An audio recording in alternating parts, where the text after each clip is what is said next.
ভারত সরকারের উদ্যোগে কর্মসংস্থানের উদ্দেশ্যে বেকার যুবক যুবতীদের যারা শিল্পকলায় উৎসাহী তাদের একত্রিত করে 1 মাসের বিশেষ প্রশিক্ষণের ব্যবস্থা করেছে উত্তর পূর্বাঞ্চল উন্নয়ন মন্ত্রকের তরফ থেকে। দক্ষিণ দিনাজপুর তপন বিধানসভার অন্তর্গত বালুরঘাটের রঘুনাথপুর এলাকায় একটি অস্থায়ী ক্যাম্প করে সেখানে 25 জন শিক্ষার্থী প্রশিক্ষণ নিচ্ছে। ভারত সরকারের উত্তর পূর্ব ভারত ও ব্যাম্বু মিশন কাউন্সিলের পক্ষ থেকে এই প্রশিক্ষণের আয়োজন করা হয়েছে, আর তাতেই যোগ দিচ্ছেন বেকার যুবক যুবতীরা। এগুলো হাতের কাজ শিখে খুব সুবিধা হবে, নিজেদের তৈরি করতে পারবো, সেল করতে পারবো এবং একটা কাজের সুযোগ পাওয়া যাবে। এমনিতে তো কাজের খুব অভাব, সবাই তো সব রকম কাজ করতে পারবে না। হাতের কাজ শিখলে নিজেদেরই সুবিধা। এই কাজটা কি আগে থেকে করতেন? না, আগে থেকে করতাম না, আমি একটুও পারতাম না। এখানে ট্রেনিং এসে অনেকটাই শিখে গেছি। এখন কি মনে হচ্ছে আপনারা এই ক্ষেত্রে নিজেরা স্বাবলম্বী হতে পারবেন? হ্যাঁ পারবো, কিন্তু আর একটু ট্রেনিংটা বেশি করলে তখন আরও ভালো করে পারবো। এখন অতটা শিখিনি, কেবল একটু একটু শিখেছি আর কি। ফার্নিচার এবং হ্যান্ডিক্রাফটস উইভিং এর উপরে যেরকম ঘর সাজানোর বিভিন্ন জিনিস, ঘর সাজানোর জিনিস ল্যাম্প আছে, পেন স্ট্যান্ড আছে, মেয়েদের ব্যাক ক্লিপ আছে, ক্লিপ যে লাগায়, আর ফ্লাওয়ারও আছে, যেরকম ফ্লাওয়ার পট তৈরি করছে, ফ্লাওয়ার হচ্ছে, ডাস্টবিন, মোবাইল স্ট্যান্ড, আরও অনেক কিছু আছে। আপাতত আমরা এটা স্টার্ট করেছি 10 তারিখ থেকে প্রথম ট্রেনিং। এর পরবর্তী ট্রেনিং যখন হবে তখন আমরা আরও অনেক কিছু শেখানোর চেষ্টা করব।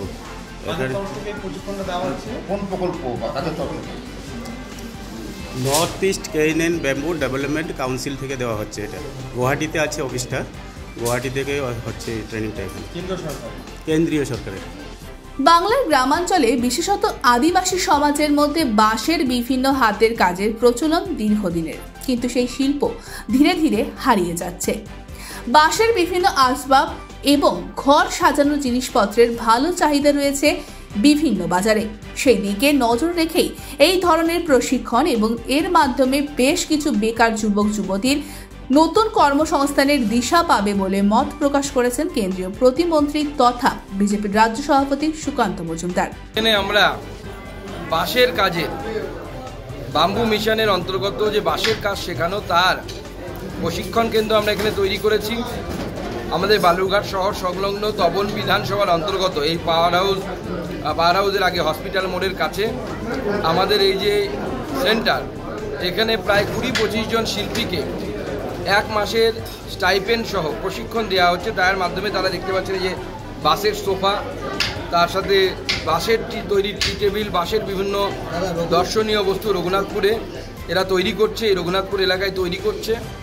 এবং প্রথমে আমরা চেষ্টা করেছিলাম ভারতবর্ষের সরকার, পশ্চিমবঙ্গ সরকারের মাধ্যমে এই কাজ পশ্চিমবঙ্গে করার জন্য, এবং পশ্চিমবঙ্গ সরকারকে দায়িত্ব দেওয়া হয়েছিল যেই কাজ করার জন্য, কিন্তু পশ্চিমবঙ্গ সরকার কিচ্ছু করেনি। কেন্দ্র সরকারের কৃষি মন্ত্রণালয় এই প্রকল্পটি চালায়। এর পোশাকি নাম হচ্ছে বাম্বু মিশন, গোটা দেশে চলছে। বিশেষ করে নর্থ ইস্ট এবং বাংলায় এর বহুত উজ্জ্বল ভবিষ্যৎ আছে, কারণ বাংলায় এবং নর্থ ইস্টে বাঁশের ফলন খুব বেশি হয়। এত বছর ধরে কিছু করেনি। আমরা কৃষিমন্ত্রীকে লিখেছিলাম, আমি নিজে লিখেছিলাম কৃষিমন্ত্রীকে। সেই জন্য কৃষিমন্ত্রী পশ্চিমবঙ্গ সরকারকে পরিবর্তন করে নোডাল এজেন্সি NEC-BDC-কে করেছে। এটা নর্থ ইস্টের কাউন্সিলের আন্ডারে একটি বডি, যাদের অফিস গুয়াহাটির কাছে একটি জায়গায় আছে। আমি নিজে সেখানে প্রশিক্ষণ কেন্দ্রটা আমি নিজে দেখেছি, ওখানে খুব সুন্দর প্রশিক্ষণ কেন্দ্র আছে। ওখান থেকে 2 জন ট্রেনার এসে এই সমস্ত জিনিস এখানকার শিল্পীদের বানানো শেখাচ্ছে, এবং এর জন্য প্রায় 1 কোটি টাকার বাজেট বরাদ্দ হয়েছে, যেটা দিয়ে আগামী দিনে এখানে আমরা একটা ইনকিউবেশন সেন্টার খুলব, যার মধ্য দিয়ে এখানকার যারা হাতের কাজ জানেন, যারা শিল্পী আছেন, বাঁশের কাজ জানেন, তাদেরকে এই জিনিস সামগ্রী তৈরি করাতে উৎসাহিত করা হবে, এবং তাদের এই সামগ্রী অন্যান্য রাজ্যে এবং বিদেশে, অন্যান্য দেশে যাতে বিক্রি হয়, তার জন্য যা যা করা দরকার আমরা ধীরে ধীরে সেই পথে অগ্রসর হব। Bureau report, one India Bangla.